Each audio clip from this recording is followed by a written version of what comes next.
अस्सलाम वालेकुम नाजरीन, दी वॉच के साथ मैं हूं आपकी होस्ट महक। नाजरीन, जून के महीने में हुकूमत ने इंटरमीडिएट और मैट्रिक के इम्तहानात लेने का फैसला किया है, जिस पे स्टूडेंट्स की जानिब से शदीद रद्दअमल सामने आया है क्योंकि वो इम्तहानात नहीं देना चाहते। ऑल ओवर पाकिस्तान एहतजाज किए जा रहे हैं, प्रोटेस्ट किए जा रहे हैं। नाजरीन, यहाँ तक के हालात इतने क्रिटिकल हो चुके हैं कि तुलबा सुसाइड करने पर भी मजबूर हो चुके हैं। नाजरीन, स्टूडेंट्स का प्रोटेस्ट करना और अपने हक में बोलना कितना जायज़ है और कितना नाजायज़, इस हवाले से आज के शो में बात करेंगे। हमें ज्वाइन किया है मियां रिजाल रहमान साहब ने, जो सदर है serving school and colleges association के। सर अस्सलाम वालेकुम and welcome to the show. सबसे पहले मैं आपसे ये जानना चाहूँगी कि स्टूडेंट्स मुतालबा कर रहे हैं कि एग्जाम्स को कैंसिल कर दिया जाए, उनका ये मुतालबा किस हद तक जायज़ है? बिस्मिल्लाहिर्रहमानिर्रहीम। थैंक यू वेरी मच महक। सबसे पहले तो जो बच्चों का ये मुतालबा है ये बिल्कुल नाजायज़ है, गलत है, और इस तरह का मुतालबा बच्चों को करते हुए मुझे लगता है कि शायद उनकी रिस्पेक्ट कम होती है इससे, या टीचर्स की भी रिस्पेक्ट कम होती है कि अगर ये बच्चे ये मुतालबा करें। हाँ, इस बात को देखना बहुत ज़रूरी है कि ये बच्चे मुतालबा कर रहे हैं तो उसके पीछे अवामिल क्या शामिल हैं। मेरा ख्याल है कि इन फैक्टर्स के ऊपर तवज्जो देना, उन फैक्टर्स को कैलकुलेट करना, उन फैक्टर्स को एनालाइज करना बहुत ज़रूरी है। क्या वजूहात हुई कि बच्चे इस स्टेज पे पहुंचे कि उन्होंने ये एहतजाज किया, और उसकी रीजंस क्या थी। देखें, बच्चों को पूरा साल स्कूल आने नहीं दिया गया, बच्चों को बार बार डिस्ट्रैक्ट करते रहे, बच्चों की तालीम को अहमियत नहीं दी गई, बच्चों को पढ़ने नहीं दिया गया, बच्चों को बार बार तालीम से दूर करने की जो कोशिश की गई है, ये उसके समरात हैं। और ये इस हुकूमत को आप समझने पड़ेंगे और झीलने पड़ेंगे और बर्दाश्त करने पड़ेंगे। सही। ये बात बड़े अच्छी तरीके से समझ लेनी चाहिए कि आप जितना मर्जी जोर लगा लें, अब आप इन एहतजाज को अगले आने वाले 4-5 माह नहीं रोक सकते हैं। पहले बच्चे एहतजाज कर रहे हैं कि हमारे एग्जाम्स नहीं होने चाहिए, हमारे एग्जाम्स कैंसिल करें। आप इसको अभी तो ये 12th क्लास के बच्चे एग्जाम्स के लिए कर रहे हैं और 10th के कर रहे हैं। कुछ दिनों के बाद जब 9th और 11th की बारी आएगी, ये एहतजाज दोबारा शुरू होंगे, और उसके बाद जब रिजल्ट आएंगे तो ये एहतजाज फिर दोबारा शुरू होंगे, और ये सिलसिला 4-5-6 महीने चलता रहेगा। अब जिन लोगों की वजह से बच्चे यहाँ तक पहुँचे हैं, बच्चों का तालीमी नुकसान हुआ है, बच्चों का जहनी नुकसान हुआ है, जो उनकी ब्रेन डेवलपमेंट रुक गई है, जो उनके ब्रेन के अंदर, उनके दिमाग के अंदर नए नए फतूर आना शुरू हो गए हैं, नई नई बातें आना शुरू हो गई हैं कि हम एहतजाज करके अपने एग्जाम रुकवा सकते हैं। ये कितनी अजीब बात है, ये कितनी परेशान कुन बात है, ये कितनी, आप कह लीजिए कि मेरे लिए तो ये बड़ी ऐसी बात है कि मैं समझता हूँ कि बच्चों को इसके ऊपर अफसोस का इजहार करना चाहिए कि आपने क्या सोच रहे हैं। आपने तो इस मुल्क को संभालना है, आपने तो इस मुल्क की भागदौड़ संभालनी है, और आप एक छोटे से चैलेंज से घबरा गए।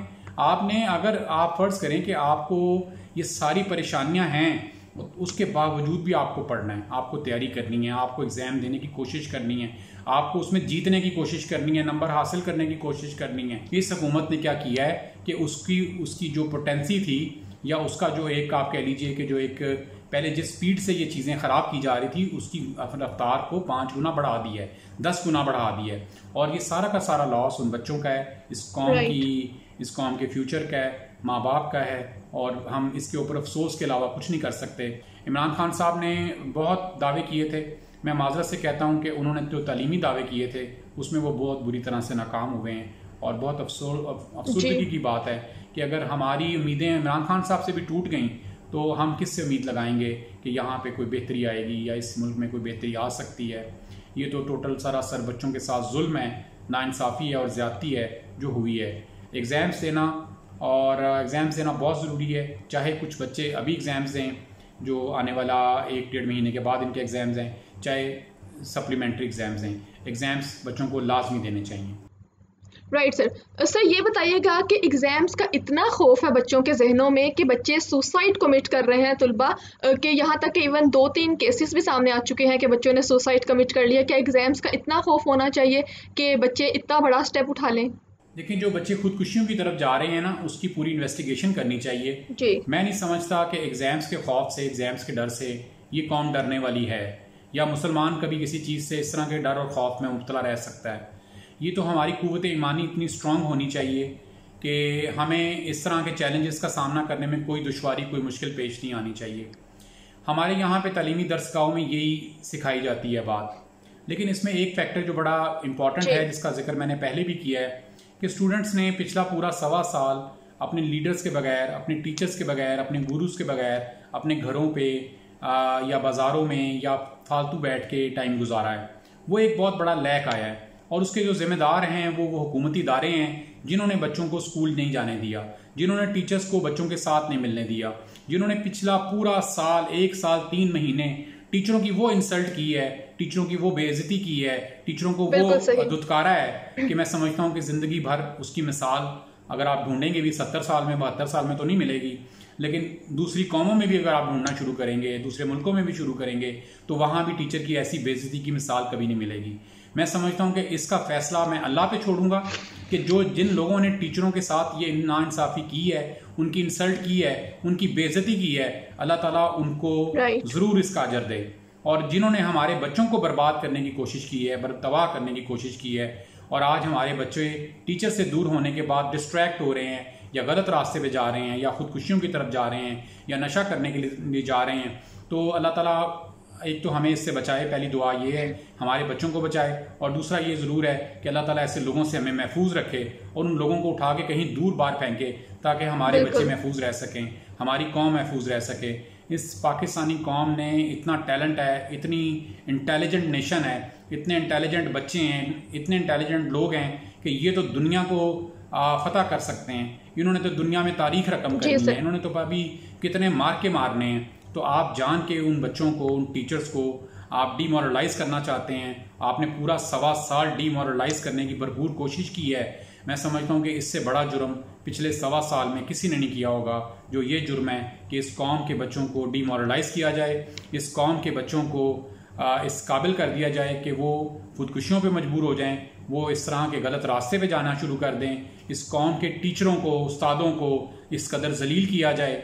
मैं समझता हूँ कि ये बहुत बड़ा जुल्म हुआ है। ये पूरे पिछले 1.25 साल का सबसे बड़ा जुल्म करार दिया जाना चाहिए, और ऐसी सख्त सजा दी जानी चाहिए कि वैसे सजा तो इसकी अल्लाह की तरफ से बनती है, और अल्लाह ने चाहा तो बहुत जल्द आप देखेंगे कि इसकी सजा मिलेगी, क्योंकि ये वो गलती है जिस पे अल्लाह ताला भी इस पे बहुत जल्द नोटिस लेगा। हमें बच्चों के फ्यूचर के साथ कभी नहीं खेलना चाहिए, हमें बच्चों के फ्यूचर पे कभी कॉम्प्रोमाइज़ नहीं करना चाहिए, हमें बच्चों के साथ ऐसी ज्यादती कभी नहीं करनी चाहिए जो की गई है। तो मैं बच्चों से, जो इस वक्त बच्चे थोड़ा टेंशन में हैं, एंजाइटी में हैं, परेशानी में हैं, मैं आपके तवज्जुह से उनको यही कहना चाहता हूँ कि आप कर सकते हैं। आपके अंदर बहुत कैपेबिलिटी अल्लाह ने दी हुई है, अल्लाह ने आपको बहुत ज़्यादा क्वालिटी से नवाजा हुआ है। बिल्कुल ना घबराएं। अगर आपने तैयारी नहीं की, आपने नहीं पढ़ा, आपको नहीं आता, कोई बात नहीं, आप कुछ अर्सा वेट कर लें। आप आने वाले 5 माह के बाद, जो हमारे 4 माह 5 माह के बाद जो हमारे सप्लीमेंट्री एग्जाम्स होंगे उसके अंदर बैठें, उसमें एग्जाम्स दे दीजिए। जितने एग्जाम्स आप दे सकते हैं अभी उतने दे दीजिए। अभी आपके पास 1 महीना 1.5 महीना मैट्रिक के बच्चों के पास है, और FSC के बच्चों के पास अभी काफ़ी टाइम है। आपको टाइम इतना दिया जा सकता है, इस टाइम में आप कम से कम इतनी तैयारी कर सकते हैं कि आप 50-60% नंबर ले सकते हैं। मायूस ना हो, आगे बढ़ें। अल्लाह करीम आपकी मदद करने वाला है, अल्लाह करीम आप पे रहम करने वाला है। अल्लाह ताला आपके लिए बहुत सारे रास्ते खोलेगा, लेकिन मायूसी इस्लाम में हराम है। मायूसी नहीं होना, ना मायूस होना है और ना मायूसी फैलानी है। हमेशा हमने हर चैलेंज का मुकाबला इंशाल्लाह अल्लाह की मदद से करना है, और अल्लाह ने चाहा तो आप हर मुश्किल में, हर चैलेंज में कामयाब होंगे। राइट सर, ये बताइएगा कि अगर फिजिकल एग्जाम से कोरोना मजीद स्प्रेड हो जाता है तो इसका जिम्मेदार कौन होगा? अल्लाह का बड़ा शुक्र है कि कोरोना वायरस इस वक्त कंट्रोल में है, और इन्फेक्शियस रेट रोज़ बरोज़ नीचे आता जा रहा है। अल्लाह करीम अपना रहम करम और अपना फजल रखे, ये नीचे ही रहेगा। बच्चों के एग्जाम्स में जो कोई प्रॉब्लम नहीं आएगी। और वैसे भी अगर आप इसका एक डाटा देखें, एनालिसिस देखें, तो जो ही ह्यूमिडिटी अपनी इंक्रीज होती है तो उसके बाद ही कोरोना वायरस का असर कम होना शुरू हो जाता है। इसका एनालिसिस अगर आप पिछले साल से कर लें तो पिछले साल में ये बात बड़ी वाज़ेह है कि जो ही ह्यूमिडिटी का रेट बढ़ा था तो कोरोना वायरस का रेट जो है वो बहुत तेजी से नीचे आ गया था। तो एक तो इसमें हमें बिल्कुल भी ये कुछ ऐसा नहीं सोचना चाहिए कि जिसमें कि आप कह लीजिए कि हम कोई गलत प्रेडिक्शन करें, या कोई हम होपलेस नजर आएं, या हम उम्मीद खो दें अपनी। नहीं, हमने भरपूर उम्मीद अंदाज से अपना काम करना है, पढ़ना है, पूरी तवज्जो देनी है, और इस दफा बिल्कुल ये नहीं सोचना कि दोबारा आ जाएगा।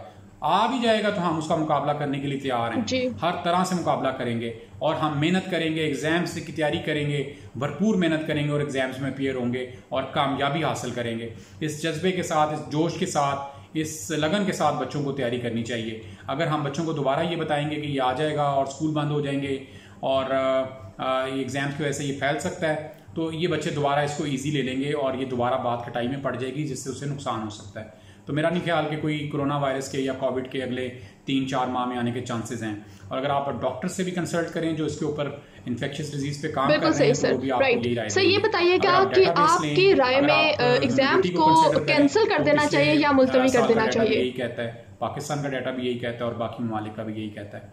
तो मेरा ख्याल है कि हमें टोटल फोकस अपना आने वाले कल की तरफ करना चाहिए, होपफुल रहना चाहिए, इम्तिहानात की तैयारी करनी है, इम्तिहानात देने हैं। अल्लाह ताला हम सबको अपनी हिफ्ज़-ओ-मान में रखेगा और इंशाल्लाह आपके एग्जाम भी बहुत अच्छे होंगे। बिल्कुल दुरुस्त फरमाया आपने सर मुझे कंक्लूडिंग रिमार्क्स बताइएगा, आप स्टूडेंट्स को क्या मैसेज देना चाहते हैं?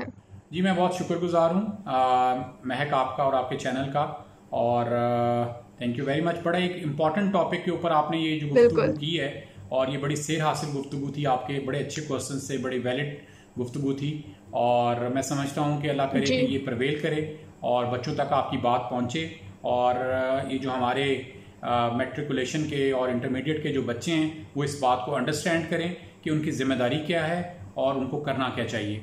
और मैं उम्मीद करता हूँ कि इंशाल्लाह इससे खैर फैलेगी। अल्लाह ताला सबका बेहतर करेगा। Thank you very much.